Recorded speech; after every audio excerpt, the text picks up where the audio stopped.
கப்பலுடைய மேல் தளத்தில் ஹிட்லர் வந்துக்கிட்டு இருக்கார். ஒரு இங்கிலீஷ் கேப்டன் எதிரில் நிற்கிறான். அவனுக்கு பெரிய ஆச்சரியம், இந்த ஆள் எப்படி இப்படி ஒரு தனி மனிதனாக இருந்துக்கிட்டு உலகத்தையே இப்படி இந்த பாடுபடுத்துகிறார் அப்படின்னு சொல்லி, உன்னுடைய வெற்றிக்கு என்ன காரணம்னு கேட்டாரான் அந்த இங்கிலீஷ் கேப்டன். இப்போ ஹிட்லர் சொன்னாராம், என்னுடைய வெற்றிக்கு காரணம் என்கிட்ட வேலை செய்கிற ஊழியர்கள். நான் கிழிச்ச கோட்டை தாண்ட மாட்டாங்க, நான் என்ன சொல்கிறேனோ அதை உடனே செய்வாங்க, ஏன் எதுக்குன்னு எதிர்த்து பேச மாட்டாங்க, அதுதான் என்னுடைய வெற்றிக்கு காரணம் அப்படின்னு சொல்லி அதை நிரூபித்து காட்டுறேன் பார் அப்படின்னு சொல்லி கையை தட்டினாரான் ஹிட்லர். உடனே ஒரு சிப்பாய் எங்கேருந்து வந்து லெஃப்ட் ரைட் போட்டு வந்து சல்யூட் பண்ணி நின்னான்.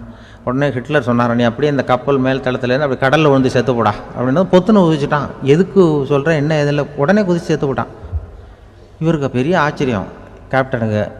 ஹிட்லர் சொன்னார், இதுதான் என்னுடைய வெற்றிக்கு காரணம், தப்பார் இன்னொருத்தனை கூப்பிட்றேன் அப்படின்னு தட்டினா இந்த பக்கத்துலேருந்து ஒருத்தன் வந்தான், லெஃப்ட் ரைட் வந்து நின்னா, நீ இப்படி குதிச்சு செத்து போடா அப்படின்னு பொத்துன்னு குதிச்சுட்டான். எதுக்கு போக சொல்கிறீங்கன்னு ஒன்றுமே கேட்கல, குதினா உடனே குதிச்சுட்டான். அப்போ ஹிட்லர் சொன்னார், இதே மாதிரி என்னுடைய ஒவ்வொரு ஊழியர்களும் இருக்கிறாங்க, நானும் ஊழியர்களை இழக்கிறதுக்கு தயாராக இருப்பேன் எப்போதும், தப்பார் இன்னொருத்தர் தட்டுறேன்னு இன்னொருத்தர் வந்தார். எதிர்த்தாவில் இருந்து ஒருத்தன் லெஃப்ட் ரைட் சல்யூட் அடித்தான். நீயும் குதிச்சு செத்து போடான்ருக்கார் ஹிட்லர். இவனால் பொறுக்க முடியல, இந்த இங்கிலீஷ் கேப்டன் அனாவசியமாக ஒவ்வொருத்தனாக குதிச்சுட்றானேன்னு சொல்லி ஓடி போய் அவனை குதிச்சிட்டான். குதிக்கிறதுக்கு முன்னாடி பிடிச்சி தனியாக எடுத்துகிட்டு போட்டான்.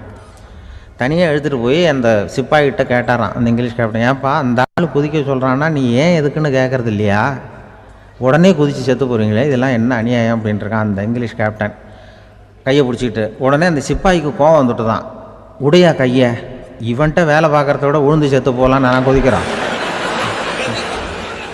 சொல்கிறத உடனே செஞ்சுருவாங்க மனைவி, நீ அங்கே போனால் போவாங்க வரணும் அந்த ஹிட்லர் மாதிரி நினைக்கிறாங்கன்னு அர்த்தம். இதுகிட்ட பேசிக்கிட்டு இருக்கிறத விட சொல்கிறத செஞ்சுட்டு போடுவோமே.